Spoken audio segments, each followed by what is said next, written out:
Paz do Senhor, meus irmãos. Vamos começar hoje mais um ensino bíblico, Mais um ensino através da palavra do Senhor, através do manual de vida. Estou meio ruim da voz, Estou me recuperando ainda da dor de garganta, Mas vamos fazer o nosso ensino bíblico, porque o Senhor abençoa, aqueles que o procuram. E nós estamos estudando, meus irmãos, o plano de Deus para Israel em meio à infidelidade da nação, as correções e os ensinamentos divinos no período dos reis de Israel, Hoje a nossa lição é o profeta Elias e Eliseu, seu sucessor, Então vamos saber ali dos últimos momentos de Elias aqui na terra e como que ele passou, o seu ministério a Eliseu, que foi o seu sucessor, que foi um profeta do Senhor. Mas para começarmos a nossa aula, vamos fazer a nossa oração do Pai Nosso, Vamos fazer a nossa oração que o nosso Senhor Jesus Cristo nos ensinou para falar com Ele, Para nós usarmos de modelo para as nossas orações. E a oração do Senhor é desta forma: Pai nosso que estais no céu, santificado seja o teu nome. Venha o teu reino, seja feita a tua vontade, assim na terra como é no céu. Dai-nos o pão nosso de cada dia. Perdoe as nossas dívidas, assim como nós perdoamos os nossos devedores. E não nos deixe cair em tentação, mas livra-nos do mal, porque teu é o reino, o poder e a glória, hoje e para todos sempre. Amém. Glória a Deus. Meus irmãos, a nossa leitura bíblica de hoje, ela vai estar lá em 2 Reis 2, do versículo 8 ao 11. E ela é desta forma: Então Elias tomou a sua capa e a dobrou, e feriu as águas, as quais se dividiram para as duas bandas, e passaram ambos em seco. Sucedeu, pois, que havendo eles passado, Elias disse a Eliseu: Pede o que me queres que eu te faça, antes que seja tomado de ti. E disse Eliseu: Peço-te que haja porção dobrada do teu espírito sobre mim. E disse: Coisa dura pediste. E se me vires quando for tomado de ti, assim te fará. Porém, se não, não se fará.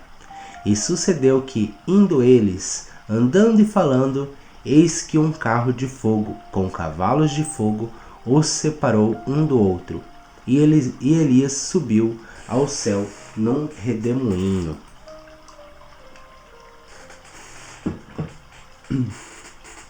O nosso texto de estudo em cima dessa parte da Bíblia vai estar no versículo 9. Sucedeu, pois, que havendo eles passado, Elias disse a Eliseu: Pede o que queres que eu te faça, antes que seja tomado de ti. E disse Eliseu: Peço-te que haja porção dobrada do teu espírito sobre mim. Isso, na verdade prática, a história de Elias e Eliseu nos inspira a andarmos com pessoas que desfrutam a intimidade com Deus e que por isso vale a pena serem seguidas e imitadas, Eliseu, ele servia a Elias, e Elias era o profeta do Senhor. Ele usava Elias como seu exemplo de vida, E é assim que nós devemos ser, Andarmos atrás de seguir pessoas que estão no caminho do Senhor e que agem com com verdade em coração para a palavra do Senhor. Porque hoje em dia no mundo surgiu muitas pessoas, que coaches, ou vamos falar assim, aqueles youtubers, pessoas de Instagram, digital influencers, As pessoas hoje em dia seguem coisas dessas pessoas, Mas seguem coisas vazias do mundo, Coisas que não pertencem ao Senhor, que trazem aquela falsa ilusão, de coisas boas para nós, Coisas que nos preenchem a alma. Mas a única coisa que pode preencher a nossa alma é a palavra de Deus, é a nossa vida em comunhão ao Senhor, nada desse mundo se levará, né? Nada desse mundo se levará. Então não adianta a gente querer se preencher de coisas que vêm do mundo. A gente tem que se preencher de coisas que vêm do Senhor, porque nós pertencemos a Ele, né? E é só Ele que pode nos carregar, né, na sua mão e nos colocar no caminho correto, né? Então nós devemos estar inspirados, né? Inspirados em pessoas que nos trazem a verdade do Senhor, pessoas que vivem em comunhão ao Senhor. Porque hoje em dia tem muitas pessoas que vivem de aparência, né? Da boca para fora, o que a gente vê, né? Eu falo isso até de líderes religiosos, que parece que são as pessoas perfeitas, né? Falam só coisas boas, só coisas bonitas, coisas que se devem fazer, né? Mas a verdade em seu coração, na verdade na sua família, né? São pessoas carrascas, pessoas que procuram coisas que não são corretas, que não são de Deus. Então nós devemos ter discernimento, né? Para usar de inspiração na nossa vida pessoas que verdadeiramente estão, né, em comunhão com o Senhor. Não usar de pessoas que são lobos em peles de cordeiro, meus irmãos. Em toda a Bíblia, eu tô até com a garrafinha d'água porque a minha garganta tá muito seca. No caso da dor de garganta, daí começa a coçar. Então deixa até uma garrafinha d'água para mim tomando água. Em toda a Bíblia, com exceção de Jesus, nenhuma outra pessoa teve tantos milagres registrados por intermédio de seu ministério quanto Eliseu, né? Então, na Bíblia, né, Jesus foi o que mais teve milagres registrados ali na Bíblia, né? Mais coisas aconteceram durante o seu ministério. Depois de Jesus, quem mais teve registro na Bíblia de milagres registrados foi Eliseu. O ministério de Elias estava terminando quando Deus o ordenou que ungisse seu sucessor. O escolhido foi Eliseu, né? Em 1 Reis 19:16 está escrito: também Agel, filho de Ninsi, ungirás rei de Israel. E também Eliseu, filho de Safate, de Abel-Meolá, ungirás profeta em teu lugar, né? Então foi o Senhor que colocou Eliseu para ficar sucessor de Elias, né? Foi a palavra do Senhor que veio a Elias, né? Certamente Elias tinha muitos outros seguidores, né, que seguiam o seu caminho, as suas falas, né, as suas palavras mediante ao Senhor, né? Mas o Senhor, ele escolheu Eliseu para ficar no lugar de Elias como profeta, né? Eliseu, ele era muito próximo e leal a Elias. Antes de ser levado ao céu pelo Senhor, Elias perguntou a Eliseu sobre o que ele gostaria de receber de sua parte, né? Isso está lá em 2 Reis 2:9. Sucedeu que, havendo eles passado, Elias disse a Eliseu: pede-me o que queres que eu te faça, antes que eu seja tomado de ti. E disse Eliseu: peço-te que haja porção dobrada de teu espírito sobre mim, né? Então isto é o que está lá na Bíblia. Foi isso que Eliseu pediu a Elias. E assim foi o fim do ministério de Elias e o início do ministério de Eliseu, né? São os assuntos dessa lição que nós vamos ver hoje, né? Nós vamos ver o final do ministério de Elias e o início do ministério de Eliseu, como que começou ali, né? O princípio do ministério de Eliseu. Eliseu, ele era filho de Safate, vivia em Abel-Meolá, no Vale do Jordão. Pertencia a uma família abastada, né? Que é uma família que tinha posses. Eles possuíam 12 juntas de boi e possuíam terras. Serviu Elias durante algum tempo antes de assumir o seu lugar. Seu nome significava Meu Deus é Salvação. Nasceu em Abel-Meolá e faleceu lá em Samaria, né? Então vemos que Eliseu, ele não era uma pessoa humilde, né, sem posses. Ele era uma pessoa que veio de uma família que tinha posses, tinha dinheiro, né, tinha condições, tinha terras e tinha 12 juntas de boi. Dentre os feitos de seu ministério, pode-se destacar alguns, né? Aqui a gente vai ver alguns dos feitos durante o ministério de Eliseu, né? Algumas coisas que aconteceram durante o seu ministério, né? O primeiro está aqui, né? Abriu as águas do rio Jordão com a capa deixada por Elias. Isto está lá em 2 Reis 2,14, né? Depois que Elias subiu ao céu e a capa dele ficou com Eliseu, ele bateu no rio lá e a água do Jordão se abriu e ele passou em seco, né? Transformou a fonte de água má em água potável utilizando sal, né? Então a água que não era boa para se beber, ele transformou em água boas para se beber. Isso está em 2 Reis 2, 19 ao 22. Amaldiçoou os rapazes que zombavam de sua calvície, né? Porque Eliseu, ele era careca, né? E ele passou, tinha os rapazes em cima da pedra lá e começaram a zombar dele. Deus então enviou 2 ursas que mataram e despedaçaram 42 desses rapazes. Isso está lá em 2 Reis 2, 23 ao 24. Previu ao rei uma expedição bem sucedida contra os moabitas, né? Então ele previu que a expedição contra os moabitas ia ter resultado positivo, né? Isso foi lá em 2 Reis 3, 11 ao 27. Multiplicou o óleo de uma viúva, né?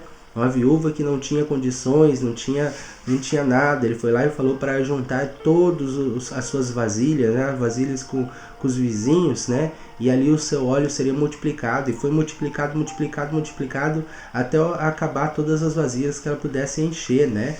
E então esse foi o milagre da multiplicação do azeite, né? Está lá em 2 Reis 4, do versículo 1 ao 7. Previu o nascimento do filho de uma sunamita, né? E quando o menino morreu, Eliseu rogou a Deus e trouxe de volta a vida. Isso está lá em 2 Reis 4, 8 ao 37, né? A sunamita que era casada, né? Mas ela era estéril, não tinha filhos, né? E já estava de idade avançada. Ele foi lá e falou para ela que ela teria um filho. E ela teve um filho, né? Ficou muito feliz. Mais tarde esse filho veio adoecer e faleceu, né? E ela foi a Eliseu e falou: por que me deste essa criança, né? Se ele iria ser tomado de mim, né? E ele foi lá e rogou ao Senhor e a criança voltou à vida. Isso está lá em 2 Reis 4, 8 ao 37. Alimentou 100 homens com 20 pães e algumas espigas, né? Então, a multiplicação do alimento, né? O milagre da multiplicação do alimento, alimentar 100 homens com 20 pães e algumas espiguinhas, né? Isso está lá em 2 Reis 4, 42 ao 44. Curou Naamã, né? Comandante do exército da Síria da lepra, em 2 Reis 5, 1 ao 19, né? Ele foi lá, Naamã foi atrás dele, né? Ele falou a Naamã: vai lá e banhe-se no rio, né? Mergulhe-se no rio, mergulhe-se. Né? Naamã não acreditou, mas os servos de Naamã falaram: por que o senhor não faz isso, né? Se ele falou que teria resultado. Ele foi lá e se mergulhou no rio, né? E foi curado da sua lepra, né? Então aí o milagre da cura. Fez um machado que havia cair no rio flutuar, né? Em 2 Reis 6, 1 ao 7. Quando caiu o machado dentro do rio, né? O machado levitou nas águas, né? O machado a gente sabe que é um objeto metálico pesado, né? E flutuou na água. Adivinhou os planos do inimigo do rei, em 2 Reis 6, 8 ao 12. Os inimigos do rei tinham planos, né? Para destruir o rei. E ele falava: não vai por aqui, porque aqui eles estão esperando, estão armando lá uma armadilha, né? E o rei não ia. E os planos dos inimigos davam todos errados, né? Então isso daí é o Espírito do Senhor agindo nele e dando discernimento para poder fazer as coisas corretas. Previu durante a grande fome de Samaria que haveria abundância de comida no dia seguinte e profetizou a morte do oficial que zombou da profecia, né? Então Samaria estava ali toda cercada, né, pelos exércitos inimigos, e ele previu que no dia seguinte haveria fartura de alimentos, né?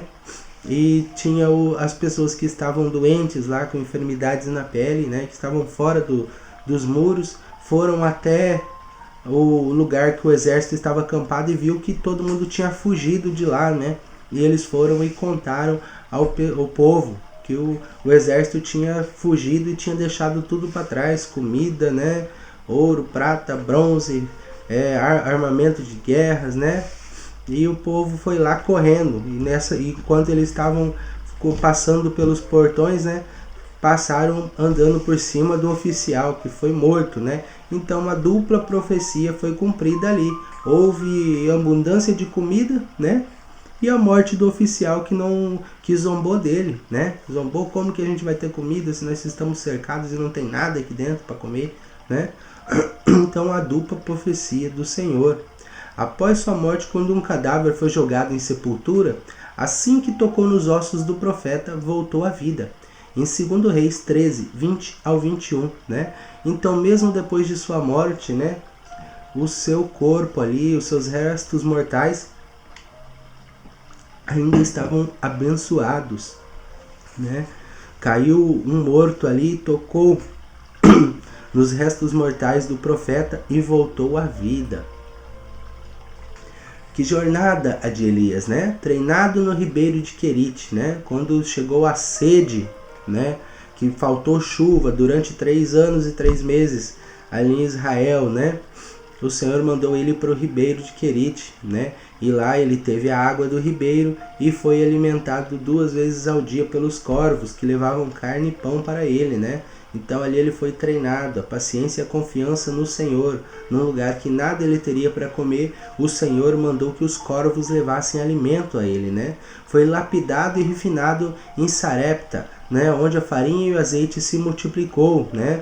Quando a seca estava grande demais em Israel, que o ribeiro secou, o Senhor mandou ele ir para Sarepta, né? E lá ele encontrou uma viúva que estava com seu filhinho e ela só tinha um pouquinho de azeite e um pouquinho de farinha, né? E ali ele ficou com um longo tempo com ela, né? E ele falou, faça lá pães, né? Faça bolos para nós comermos, né? Mas ela falou, só tem um pouquinho de azeite, um pouquinho de farinha, mas faça da mesma forma, né? E traga a mim, depois alimente-se a você e a seu filho, né?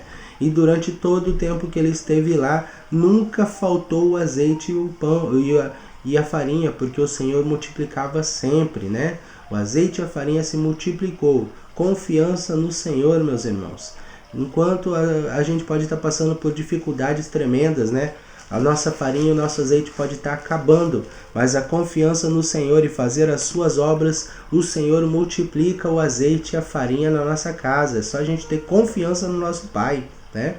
Usado de maneira magnífica no Monte Carmelo, quando ele pegou ali e enfrentou, né, os profetas de Baal, né, os profetas da rainha Jezabel, né, que serviam a Jezabel ali, e Acabe, né, e mostrou o poder do Senhor, que o Senhor pegou e fez descer fogo do céu, né, consumiu o holocausto, ia secar até a água, né, porque eles molharam o holocausto, molharam a lenha, e a água escorreu ao chão, e o fogo do céu desceu, que queimou o holocausto, queimou a lenha e secou a água, né.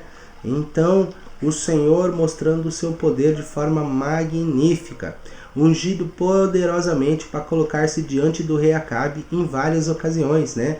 Ele nunca titubeou, o Senhor falava para ele falar, ele falava. Ele agia conforme a palavra do Senhor, ele confiava na palavra do Senhor, né? Sem medo de represária, porque ele sabia que quem cuidava dele era o Senhor. E finalmente, recebendo a companhia de seu amigo Eliseu, o velho profeta surgira como o homem de Deus do momento, heróico de maneira quase inacreditável. Ainda que humilde de coração, Elias parecia ter alcançado o pináculo das experiências de sua vida. Mas agora iria passar pela maior de todas, iria escapar da morte. A foice da morte não o encontraria, né? Porque ele foi levado em vida ao céu.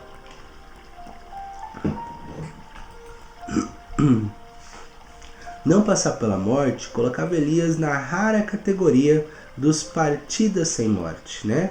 Somente 2 pessoas em todos os registros históricos daqueles que passaram por aqui não foram apanhados pelas garras da morte, né? Então somente 2 pessoas foram levados ao céu sem ser passado pela morte. Não precisaram morrer para ir ao céu, porque foi o Senhor que os recolheu, né? Isso mesmo, apenas 2 pessoas foram levadas desta terra diretamente à presença de Deus, segundo o registro bíblico, né? O primeiro foi Enoque, né?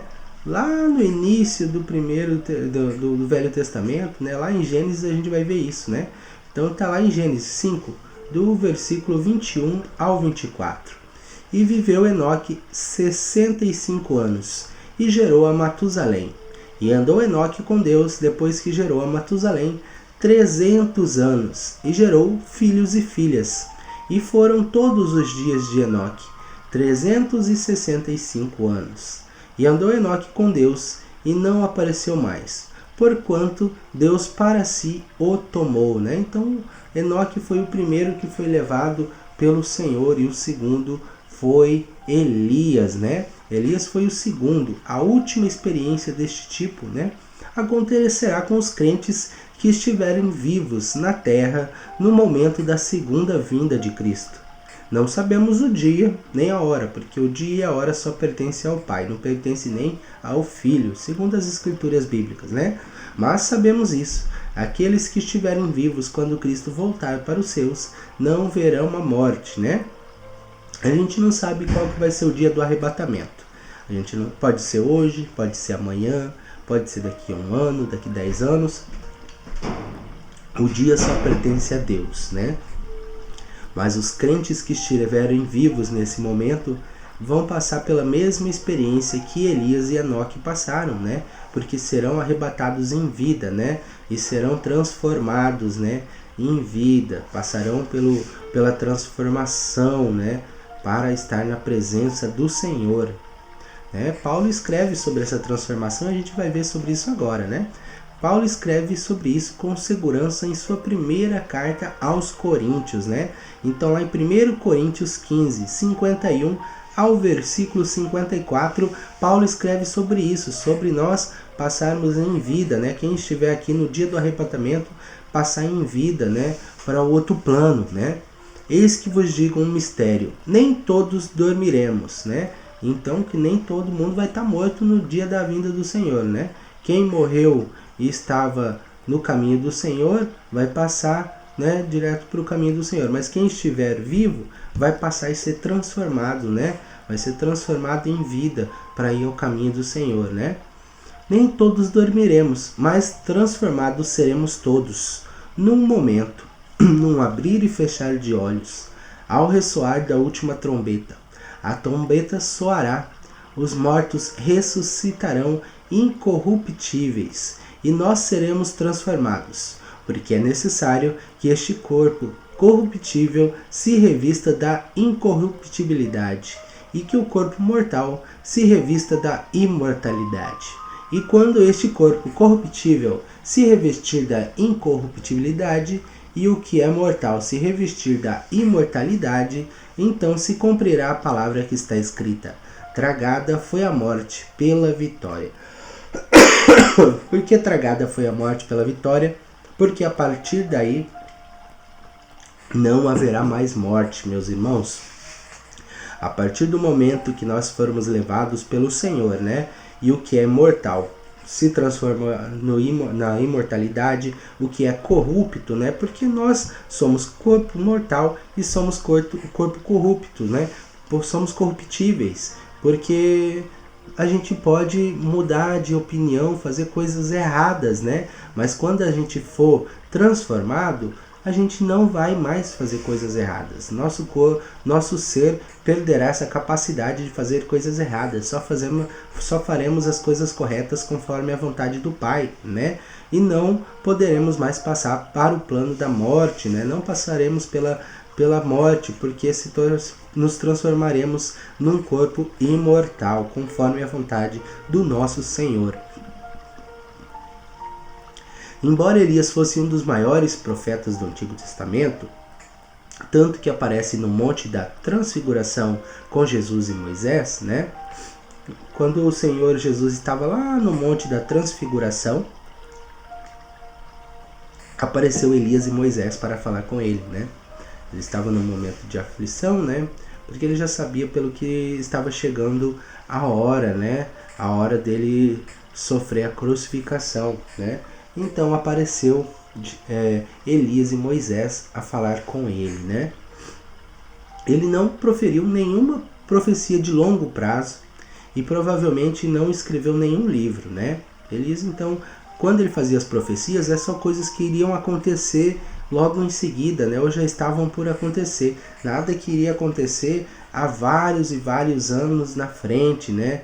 Como foi a profecia que os profetas fizeram do nascimento de Cristo, né? Como foi a profecia que está escrita em Apocalipse do que acontecerá no futuro, né? Então ele fazia profecias de coisas que aconteceriam em um momento bem perto, né? Todas as suas profecias foram cumpridas em um curto espaço de tempo. Isso nos mostra que a grandeza de um profeta não é definida pela grandeza de suas profecias em si, né? Então muitas vezes as pessoas, eu falo isso até pelas lideranças, né, de hoje, pelo evangelho e pelo pastoreado de hoje em dia, né? Muitas pessoas dentro de uma igreja vão lá e tem diversos membros da igreja, né, fazendo oração ali, que estão procurando ao Senhor, né? Tem pessoas ali mais humildes. Isso a gente vê em todas as igrejas, meus irmãos. Não estou falando de uma instituição ou outra, estou falando de diversas, né?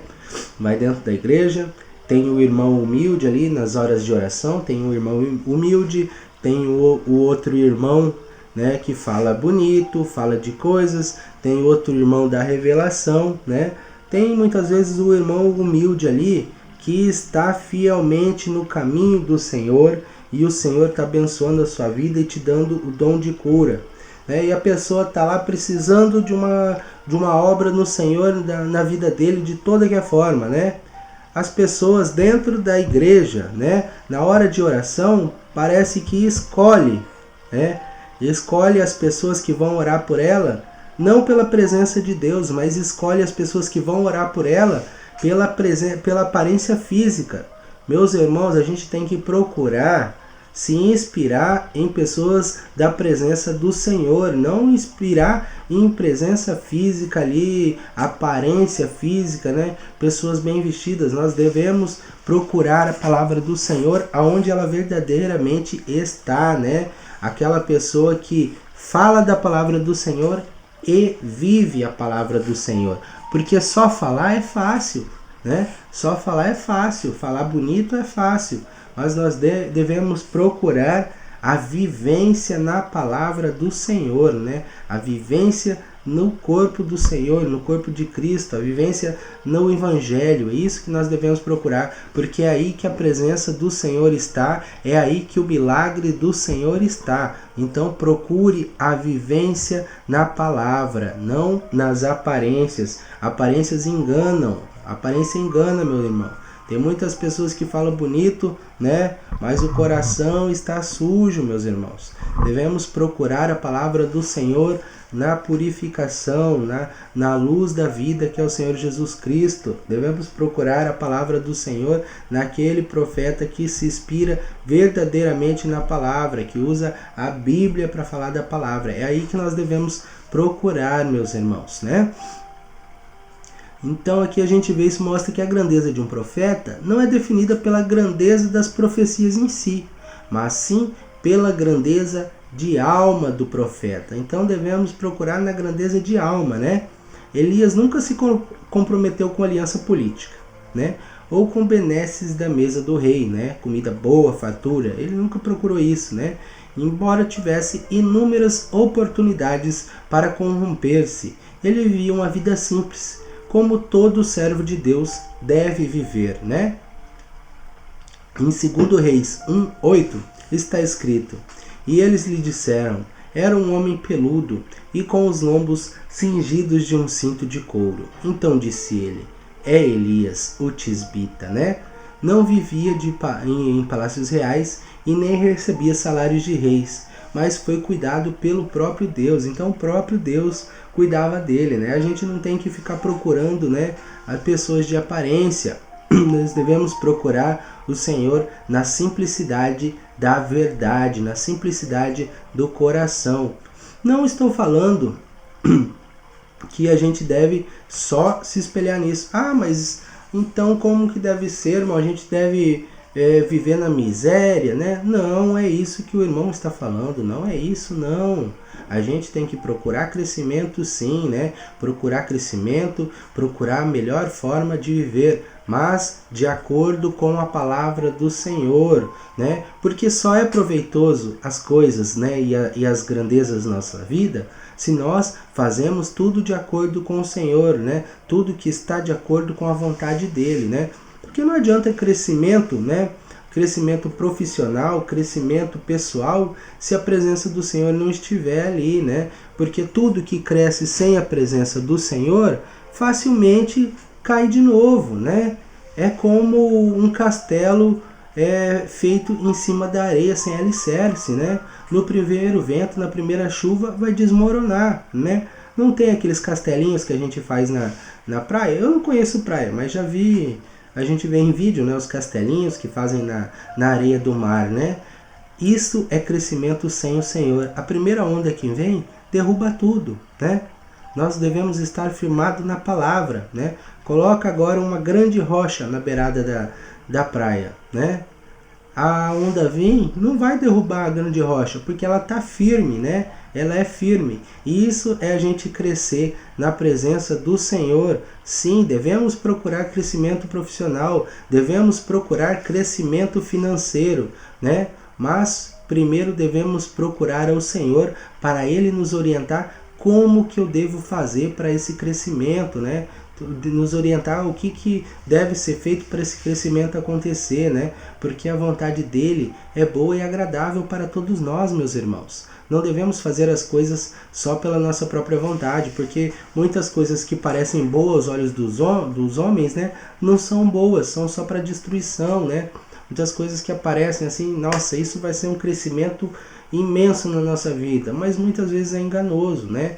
Nós devemos procurar o crescimento na nossa vida primeiro conforme a vontade do Senhor. Buscai o reino dos céus e a sua justiça, e tudo o mais vos será acrescentados. Então procura o reino do céu. Vai fazer um projeto na vida, meus irmãos? Bíblia. Procura. Meu Senhor, eu devo fazer isso? Como eu devo fazer? Me orienta, meu Pai. O Senhor vai falar com você, né? Porque a Bíblia é o manual da vida. É ali que ele vai colocar o que deve ser feito e como deve ser feito. Meu Senhor, tem um negócio para mim fazer aqui, né? Eu tenho que tal coisa aqui. Vai ser bom eu comprar isso, Senhor? Bíblia, o Senhor vai falar para você se aquilo sim é um negócio bom ou não para você fazer, né? Então procure crescimento através da palavra do Senhor, né? Procure sabedoria através da palavra. Conhecimento a gente consegue em estudos, mas a sabedoria é só o Senhor que poderá colocar no teu coração, meu irmão. Então procure a palavra através da vontade do nosso Pai. Elias, ele estava lá em Gilgal, né? Quando ele começou os preparativos para o seu arrebatamento. Ali em Gilgal aconteceu diversas coisas, né? Que a gente vai relatar aqui. Aconteceu muitos acontecimentos, né? Ali foi estabelecido o memorial da travessia do Jordão, né? Realizada por Josué, quando eles passaram o rio Jordão com todo o povo, né? Isso está lá em Josué 4, 19 ao 20. Subiu, pois, o povo do Jordão no dia 10 do mês primeiro e alojaram-se em Gilgal, né? Do lado oriental de Jericó.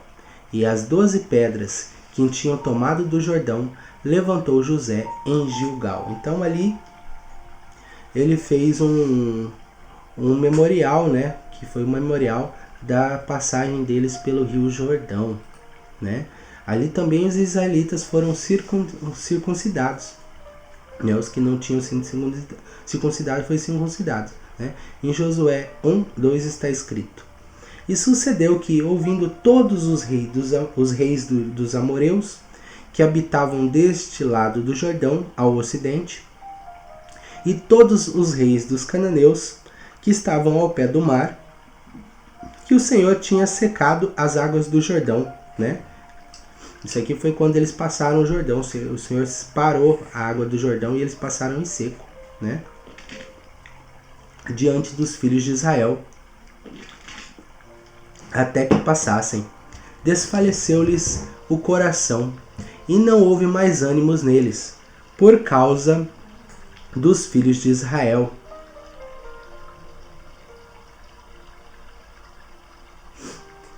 Naquele tempo disse o Senhor a Josué: faze facas de pedra, e torna a circuncidar outras vezes aos filhos de Israel.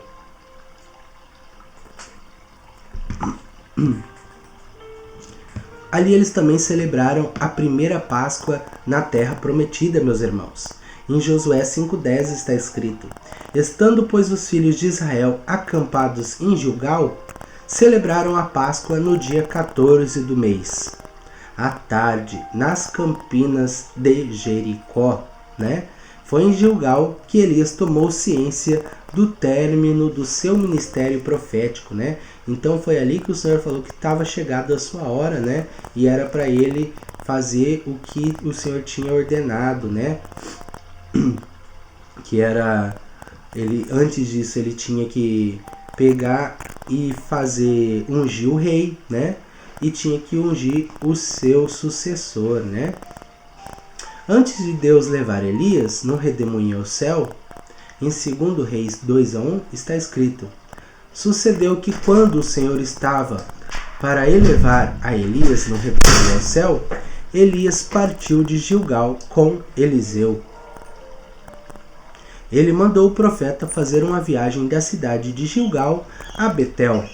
Elias disse a Eliseu que ele não precisava ir, mas Elias respondeu: não te deixarei durante a viagem. Elias disse 2 vezes para Eliseu voltar, mas ele se recusou, né? Então Eliseu ele era fiel a Elias, né? Ele era fiel a Elias porque ele sabia que Elias era conforme o coração de Deus. E ele queria aprender o máximo ali e ficar o máximo de tempo junto de Elias, né? Porque ele queria continuar aquele propósito que o Senhor tinha na vida de Elias, ele queria que continuasse na vida dele também. Em 2 Reis 2, do versículo 1 ao 6, está escrito: sucedeu que quando o Senhor estava para elevar a Elias num redemoinho ao céu, Elias partiu de Gilgal com Eliseu. E disse Elias a Eliseu: fica-te aqui, porque o Senhor me enviou a Betel. Porém Eliseu disse: vive o Senhor e vive a tua alma, que não te deixarei. E assim fora a Betel. Então os filhos dos profetas que estavam em Betel saíram ao encontro de Eliseu. E lhe disseram: sabes que o Senhor hoje tomará o teu senhor por sobre a tua cabeça? E ele disse: também eu bem o sei, calai-vos. E Elias disse: Eliseu, fica aqui, porque o Senhor me enviou a Jericó. Porém ele disse: vive o Senhor e vive a tua alma, que não te deixarei. E assim foram até Jericó.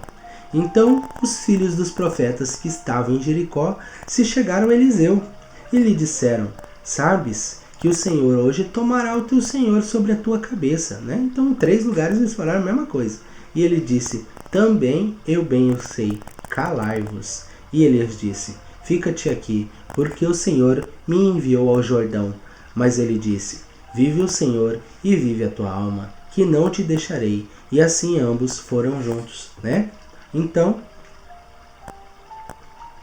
a gente vê que por mais de uma vez Elias tentou se afastar de Eliseu, né? Porque ele sabia que ele seria levado ao céu. Mas Eliseu, ele era fiel a Elias e ele não queria abandonar. Ele era fiel a Elias e era fiel ao Senhor, né? Ele não queria abandonar Elias de forma alguma. E as outras pessoas tentaram, né, ali diversas vezes. Você sabe que hoje ele vai ser levado de você, né? Ele falou: eu sei, né? Eu sei. Calai-vos, né? Porque para ele não importava, ele queria ficar mais tempo junto de Elias, o tempo que pudesse ficar, né, e aprender mais sobre o Senhor. Para Eliseu era uma honra servir a Elias, porque esse era o trabalho que Deus lhe tinha dado para fazer, né? Então nós devemos servir ao Senhor com honra. Quando Ele nos dá um trabalho para fazer, né, tanto na vida espiritual, né, pregarmos a palavra dele, né, servirmos a Ele dentro da instituição que é a igreja, né, que é o templo do Senhor, né, que é o hospital espiritual do Senhor, né, onde o Senhor opera milagres, né, ou seja, na vida cotidiana, devemos fazer isso, né, com muita honra, porque servir ao Senhor é uma honra para nós, né? Somos humanos, somos falhos, mas temos um Senhor que é santo e devemos servir a nosso Pai, né? Porque um dia estaremos com Ele para toda a eternidade. Quando Elias percebeu que Eliseu não ia deixar ele, né, em relação à lealdade, né, porque ele era muito leal a Elias, né, ele lhe deu o direito de pedir qualquer coisa que desejasse, né. E aí a gente volta de novo lá em 2 Reis 2:9. Sucedeu que, havendo eles passado, Elias disse a Eliseu: Pede-me o que queres que te faça, antes que seja tomado de ti. E disse Eliseu: Peço-te que haja porção dobrada de teu espírito sobre mim. Aí muitos irmãos pensam: nossa, né? Como que ele era mesquinho, né? Elias tinha o poder de Deus e ele queria 2 vezes mais, né? Porque para quem é leigo na especificação da palavra, parece que ele quer ser 2 vezes mais poderoso do que Elias, né? Queria ter 2 vezes mais poder da obra que Elias tinha, né? Perante o Senhor, né? Mas vamos ver que não é bem assim, né? O que realmente Elias estava pedindo, né? Ele estava realmente pedindo para ser 2 vezes mais poderoso, né? Mas aqui a gente vê um contexto diferente, né? Em Israel, 2 partes de uma herança era para o filho primogênito, né? Em Deuteronômio 21, 15 e 17, a gente vai ver sobre isso, né? Então, Elias, ele não tinha filhos, né? Não tinha para quem deixar a sua herança espiritual, né? E o Senhor colocou Eliseu para ser o seu sucessor. E ele queria seguir no mesmo caminho de Elias, da mesma forma que Elias seguia, né? E quando ele pediu, né, o seu espírito dobrado, ele queria ser o herdeiro, né? O herdeiro do ministério de Elias. Ele queria continuar o ministério de Elias, né? É aqui a gente vê: quando um homem tiver 2 mulheres, uma a quem ama e outra a quem despreza, e a amada e a desprezada lhe derem filhos, né?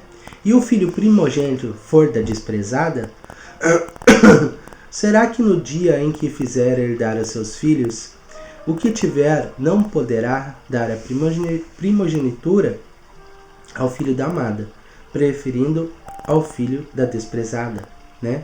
Que é o primogênito. Mas ao filho da desprezada reconhecerá por primogênito, né? Então o primogênito é o primogênito. Não importa se ele despreza ou não, o primogênito é o primogênito, né? Dando-lhe dobrada porção de tudo quanto tiver, porquanto aquele é o princípio da tua força, o direito da primogenitura é dele, né? Então assim era no tempo passado, né? Se tivesse um homem 3, 4 filhos, né? E ele ia ser passada a herança, né? Vamos por um exemplo como se tivesse 4 filhos, né? Teria que dividir o total que ele tinha em 4 partes iguais, né? 4 partes. O dobro seria do primogênito. Então dividiria em 4 partes iguais. A primeira e a segunda parte seria do primogênito. Sobraria 2 partes, né? E essas 2 partes seriam divididas entre os outros 3 filhos que sobrassem, né? Então, o ministério de Elias era o que Eliseu estava pedindo, né? Para ele ser o primogênito, né, de Elias. Então, ele sendo primogênito, ele herdaria o ministério de Elias. Assim Eliseu estava pedindo para ser herdeiro de Elias, ou seja, para ficar no lugar dele como profeta. Ele também pediu para ter o espírito e a atitude de Elias, porque queria a mesma coragem e zelo pela verdadeira adoração. Em 1 Reis 19, 13 ao 14, está escrito: E sucedendo que, ouvindo a Elias, envolveu seu rosto na sua capa e saiu para fora, e pôs-se à estrada da caverna. Eis que veio a ele uma voz que dizia: Que fazes aqui, Elias? E ele disse: Eu tenho sido em extremo zeloso pelo Senhor, Deus dos exércitos, porque os filhos de Israel deixaram a tua aliança, derrubaram os teus altares e mataram os teus profetas à espada, e só eu fiquei, e buscam a minha vida para matirarem, né? Então ele queria ter a mesma coragem e zelo que Elias tinha, né? Porque quando ele lá no Monte Carmelo, né, matou todos os profetas de Baal, aquela sacerdotisa de Baal, né, que era a rainha Jezabel, queria matar ele, né? Queria matar. E ele fugiu, né? Mas ele tinha zelo pelas coisas do Senhor, né? Ele amava o Senhor e ele queria fazer a vontade do Pai, né? Jezabel já tinha matado todos os profetas que não se aliassem a ela, né? E ela queria a morte de Elias também. Mas Elias, ele não desprezava a palavra do Senhor de forma alguma. Ele sempre vivia pela forma do Senhor, né? E ele pegava e repreendia, né? Tanto a Acabe, tanto a Jezabel, repreendia a nação, né? Que deveriam adorar somente ao Senhor e obedecer aos seus estatutos, né? E era isso que Eliseu queria ser que nem Eliseu, uma pessoa que repreendesse, né? Para as pessoas não viver no erro, né? Ter coragem para enfrentar, né? As adversidades da vida e não cair no meio das adversidades, mas estar firme com o Senhor, né? Ele queria ser um profeta como Elias era. E Elias falou para Eliseu, né? Se me vires quando eu for tomado de ti, assim se fará. A condição, a fim de que a dupla porção do Espírito fosse concedida a Eliseu, né? Que ele fosse o herdeiro, né? De ser profeta como Elias, né? Ele teria que testemunhar de forma ocular, ver com seus olhos, né? Elias sendo arrebatado, né? Entre mentes, Eliseu precisava ter olhos para ver o arrebatamento de Elias. Nem todos os homens, mesmo os que estivessem presentes, teriam tal visão espiritual, né? Então Eliseu teria que estar com os olhos espirituais abertos, né? Não com os olhos carnais. Porque muitas coisas acontecem ao nosso redor, muitas coisas estão acontecendo agora, muitas coisas estão ao nosso redor, muitas coisas estão nos tentando nos destruir, né? Os anjos do Senhor estão batalhando ao nosso lado, né? Para nos proteger, né? Mas nós não vemos, porque nossos olhos carnais estão vendo, nós só vemos as coisas físicas, nós não estamos vendo com os nossos olhos espirituais. Acontecem muitas coisas no nosso redor que nós não prestamos atenção e não temos o conhecimento sobre isso. Mas quem tem os olhos espirituais abertos, vê muita coisa que a gente não vê, né? Então era isso que Elias falou. Se ele tivesse, né, a capacidade de ter os olhos espirituais abertos naquele momento e ver ele sendo tomado e levado ao céu, né, a dupla porção do seu espírito cairia sobre Eliseu, né? É isso que ele queria falar, né? Em 2 Reis 6:17 está escrito: E orou Eliseu e disse: Senhor, peço-te que abras os olhos para que veja. E o Senhor abriu os olhos do moço e viu, e eis que o monte estava cheio de cavalos e carros de fogo em redor de Eliseu, né? Isso aqui é quando eles estavam dentro da casinha, Eliseu e o menino que o servia, né? E estava um grande exército ao redor deles, né? E o moço falou: meu Deus, nós vamos ser mortos. E o Senhor está calmo, né? Ele estava calmo porque Eliseu tinha os olhos espirituais abertos, né? E ele estava vendo milhares de anjos, né? O exército que estava com ele era muito maior do que o exército que estava do lado de fora ali tentando destruir eles, né? e ele orou para o Senhor abrir os olhos espirituais do menino. E quando abriu, ele viu, né, que ali tinha muito maior o exército deles do que o exército que estava contra eles. Então, muitas vezes, irmãos, a gente está aflito, né, nervoso, preocupado, porque as coisas estão acontecendo ao nosso redor e nós achamos que nós não conseguiremos vencer, não tem da onde a gente tirar força, né? Mas peça ao Senhor, né, para você conseguir ver a bênção que é quando o Senhor está agindo, né? Porque a gente não precisa se preocupar. O exército do Senhor que está ao nosso lado é muito maior do que o exército do inimigo que está tentando nos derrubar, meus irmãos. É muito maior, mesmo que a gente não consiga ver, porque só os nossos olhos carnais estão abertos, os espirituais não estão. O Senhor tem um exército muito maior e muito mais poderoso. Diz a palavra do Senhor que um só anjo do Senhor destruiu um exército de 165 mil homens. Um só anjo. Imagina o exército inteiro do Senhor, o que não pode fazer, meus irmãos, né? Então devemos confiar no Senhor, porque Ele age na nossa vida, né? Seria uma experiência mística da mais elevada ordem, e não um acontecimento físico, né? Ele ia ser levado ao céu. Coisas difíceis. O recebimento da dupla porção de espírito não estava sujeito ao poder e à autoridade de Elias conceder, né? O Senhor seria o agente ativo nessa concessão. Não obstante, o profeta de mais idade teria o poder de pedir tal coisa, a qual, sem dúvida, seria concedida a Eliseu. O milagre, portanto, não viria de Elias. Iria fluir, né, através dele. A resposta de Elias era que não podia conceder esse pedido. Somente Deus tinha o poder para tanto. Porém, se o Senhor permitisse a Eliseu presenciar a sua subida ao céu, então ele receberia a porção dobrada, né? Então, quando Elias falou assim, coisa difícil me pedes, né? Se você me vir subindo, né, ao céu, então lhe será concedido, né? Quando ele falou isso, ele falou porque era o Senhor, que era o único que tinha a capacidade e o poder para conceder isso, né? Não ia ser ele falar, não, toma,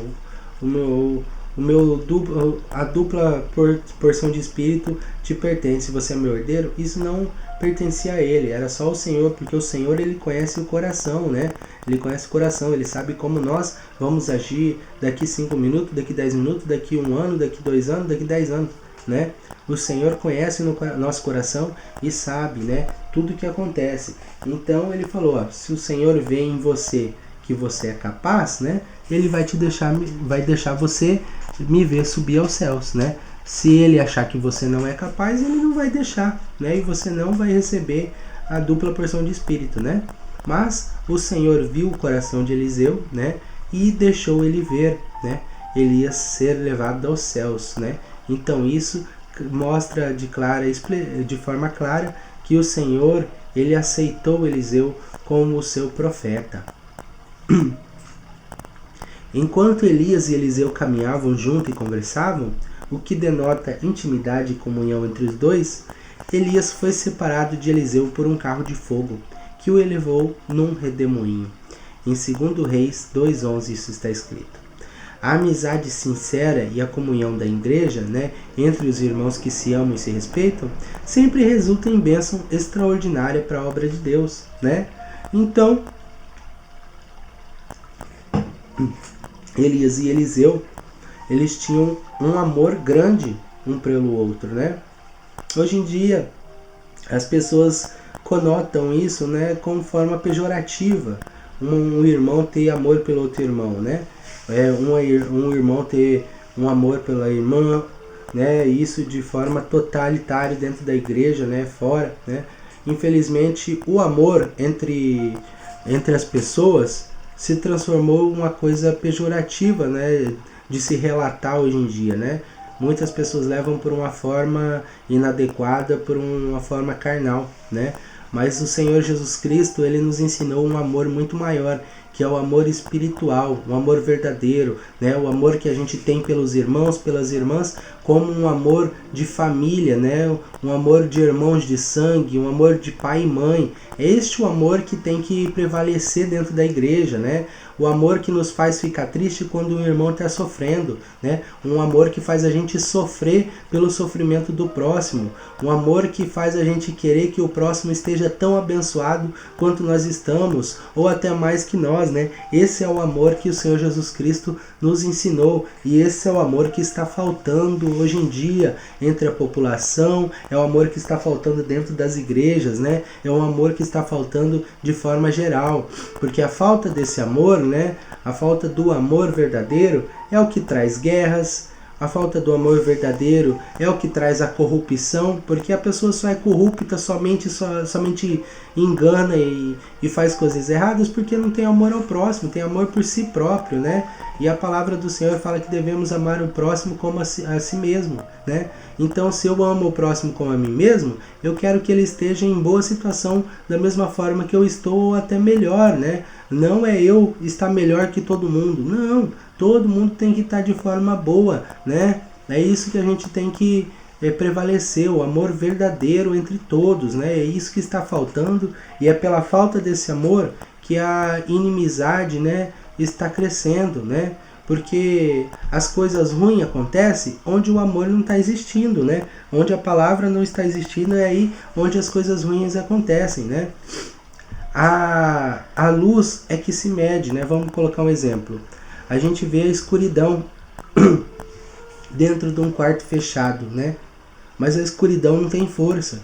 Quem tem força é a luz. Se está escuro é porque está tendo falta de luz lá dentro. Se você coloca a luz fica imensa lá dentro, clareia tudo, né? Isso é o amor, né?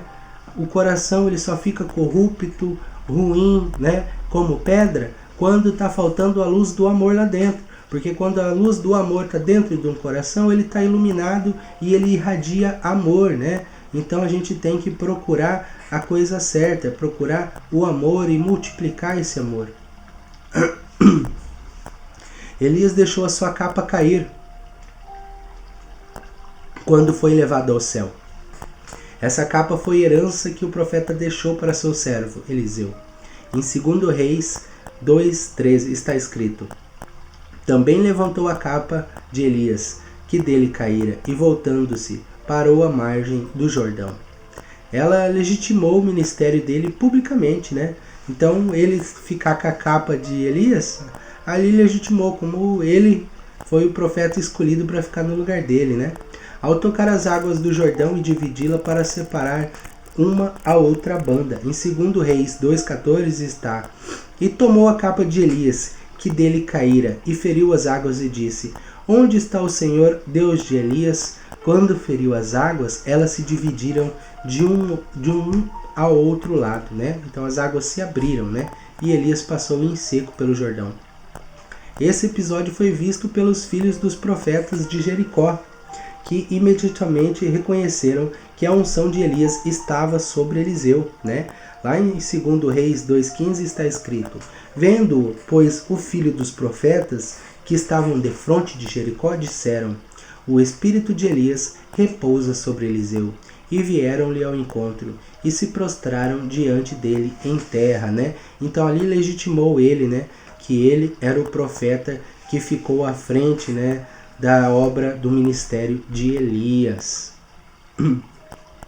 Agora, meus irmãos, eu fiz algumas perguntas e respostas para a gente refletir, né? A respeito de Elias, né? E o seu sucessor Eliseu, né? Algumas perguntas rápidas, mas para a gente só fazer um breve estudo de novo em cima do que nós acabamos de ver do ensino bíblico, né? A primeira é: o que realmente Eliseu estava querendo de Elias quando pediu a porção dobrada de seu espírito, né? Eliseu estava pedindo para ser herdeiro de Elias, para ficar no lugar dele como profeta. Ele também pediu para ter o espírito ou a atitude de Elias, porque queria a mesma coragem e zelo pela verdadeira adoração. Isso está lá em 1 Reis 19, 13 ao 14, né? Então a gente vê que ele não queria ser maior do que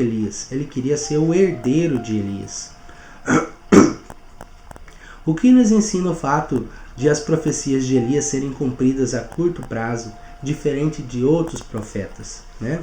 Isso nos ensina que a grandeza de um profeta não é medida somente pelo tempo de cumprimento de suas profecias, mas principalmente pela integridade e grandeza de sua alma, né? Então a pessoa, o profeta do Senhor, ele tem que irradiar a verdade, né? Ele tem que irradiar a simplicidade na presença do Senhor, né? Tem que irradiar a verdade, o amor, né? A leveza da palavra do Senhor no coração, né? A verdade em cima da palavra, é isso que ele tem que irradiar. Viver a palavra, né? Não é pelo que ele fala que vai acontecer, mas é pela vivência dele também, né? Porque uma fruta, né? Um pé de fruta boa dá fruta boa, né? Um pé de espinheiro dá espinhos, né? Então isso que eu quero falar. A gente tem que ser o que a gente fala, né? E a gente tem que falar e ser as duas coisas ao mesmo tempo. O primeiro ministério de uma pessoa é a sua casa. Não adianta nada eu pegar e falar para os irmãos, porque você tem que tratar bem o próximo, você tem que tratar bem o esposo, tem que tratar bem a esposa, e eu na minha casa tratar mal minha esposa, tratar mal meu filho, tratar mal meus pais, tratar mal os vizinhos, tratar mal as pessoas que eu acho na rua, vejo um mendigo, né, pedindo uma comida, alguma coisa, em vez de eu ajudar a virar a cara, né? Isso é o que a gente tem que viver, a gente tem que ser o que a gente prega. Se nós falamos que tem que ter coração bom e fazer as coisas boas, a gente tem que viver assim.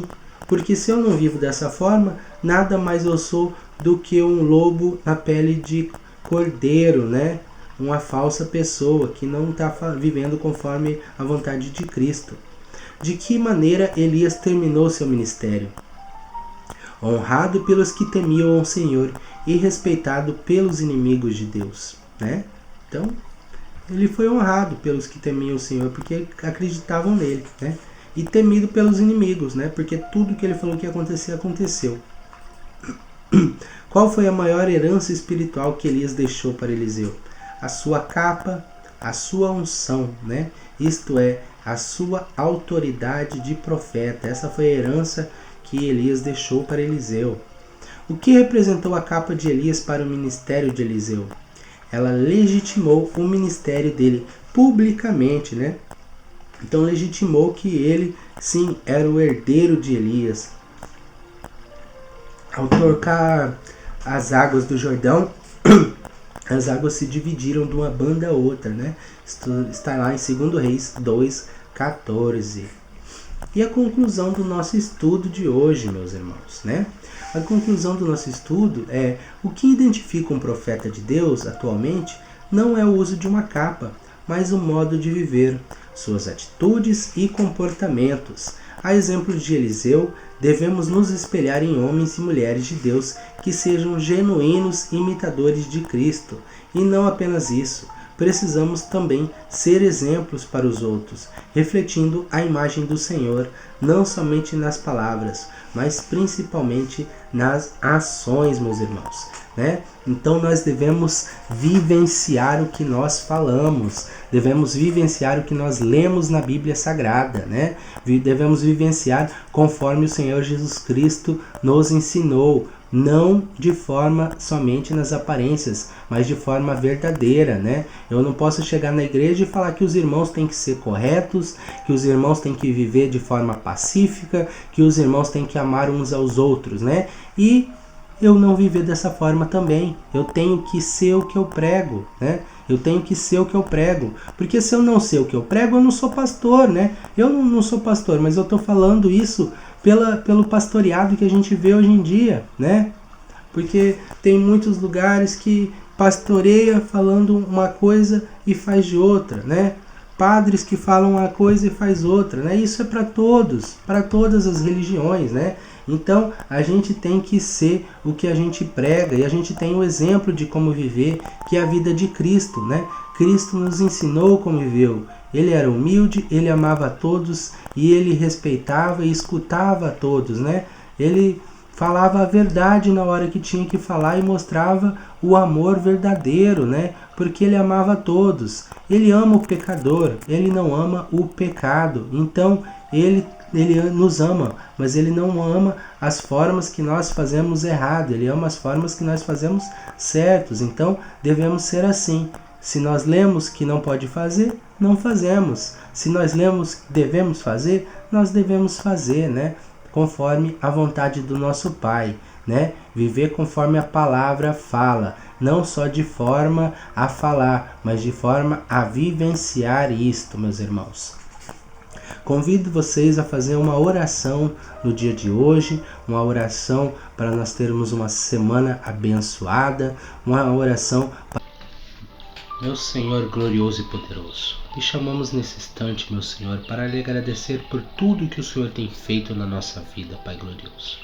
Glórias ao Senhor por esse dia, meu Pai, por esse ensino bíblico, meu Pai, que a Tua palavra faça morada no nosso coração. Que a Tua palavra, meu Pai, seja luz, meu Pai glorioso. Seja luz para clarear, meu Pai. Porque o inimigo, meu Senhor, ele é como a escuridão que quer nos colocar, meu Pai, num lugar que nós ficamos com os olhos, meu Pai, de uma forma que não vemos nada. Mas o Senhor é a luz que guia o mundo, Senhor Jesus. O Senhor é a luz que nos guia, meu Pai. E é só o Senhor que precisamos, meu Pai glorioso. Peço que o Senhor visite a nossa vida. Visite a nossa vida financeira. Visite a nossa vida conjugal, meu Senhor glorioso. Visite a nossa família, o nosso trabalho, Senhor. Visite a nossa vida espiritual, meu Pai glorioso.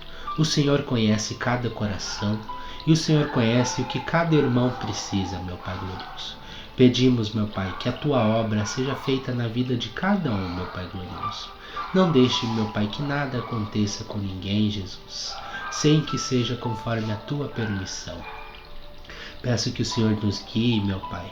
Pegue-nos pela mão e nos deixe, meu Pai. Não nos deixe ficar sozinhos sem a Tua presença. Glórias ao Senhor. Abençoe a nossa semana.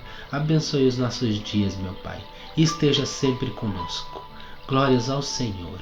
Abençoe os nossos entes queridos, meu Pai glorioso. Toca na vida deles, meu Pai glorioso. Que todos, meu Pai, conheçam, meu Pai, a Tua palavra e o Teu caminho, Jesus. Porque a Tua palavra é a verdade e é a vida, meu Pai glorioso. Só vivemos de verdade depois que nós morremos para o mundo, Senhor, e nascemos para o Senhor, Pai glorioso. Peço que o Senhor nos abençoe e cuide de nós, meu Pai. E abra os nossos olhos para ver a Tua verdade, Pai glorioso. E não ficarmos, meu Pai, conforme a mentira do mundo.